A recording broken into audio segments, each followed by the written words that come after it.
have my own set of skills that I use for development, of course. Like I keep adding knowledge that you gather while you figure out a thing, where things break, right? You keep adding to this library of skills. So using those skills, I made a plan to implement a full ERP, Enterprise Resource Planning, for a friend of mine who has a company, and he was trying to make a system for that. And we described what he needed, blah, blah, blah, and we made this ridiculously large plan, right? It was very big, was very detailed, all the things that need to connect and how they interacted, and there was an assistant, and it was all like, you also had like AI stuff in it, and you have to manage the conversation. It's basically creating your own harness, and all of that in the plan.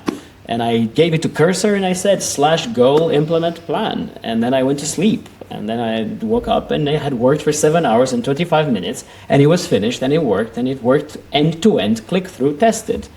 Claude Code does not do that. Cursor does not do that, right? It's just so superior right now at building stuff. It's not perfect, and at some types of debugging, Claude Code is still superior because of the multi-agent thing that they did. There's a bunch of things that different models click in better than others, but at building stuff, Codex is getting very close to what Sam said, that software is about to become, we're entering the era of fast fashion software.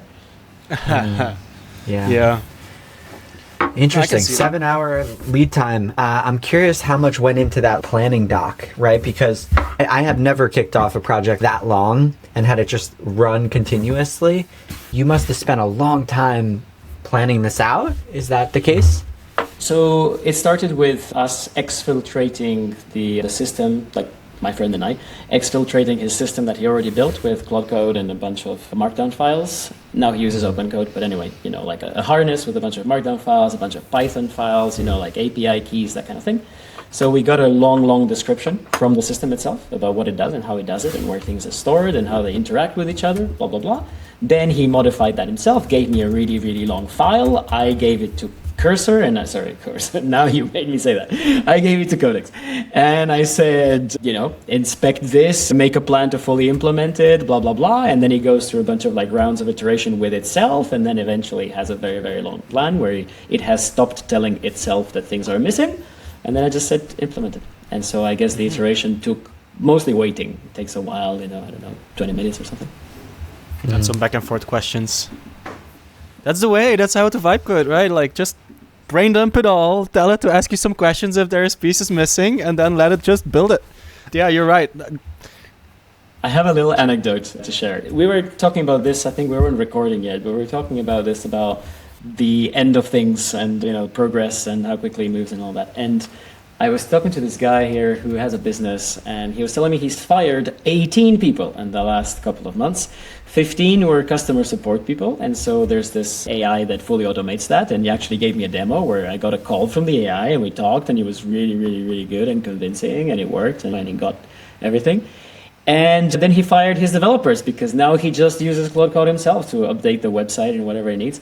And then he told me of this SaaS product that he was pitched, which was something that would help you land leads with governmental agencies and schools and whatever, selling in the US. And that retails for $34,000 a year as a subscription. So he had a sales calls with them where they described the product. And he does this and he does that and it works this way. Okay, thanks. He transcribed the call, gave it to Claude Code. And now he has the product, which uses the same APIs to scrape the internet and enrich leads. Yeah.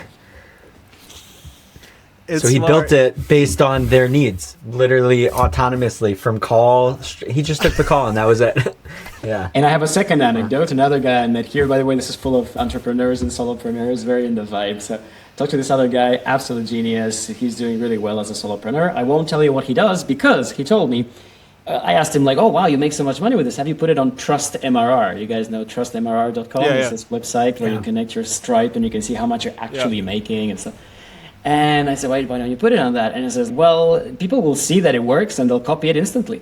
So the strategy nowadays is to be known by your users and customers and not be known by your competitors. You have to fly under the radar because the moment they see that it works, they'll just copy the pattern in a day, and then it's all about ads and how much you can spend.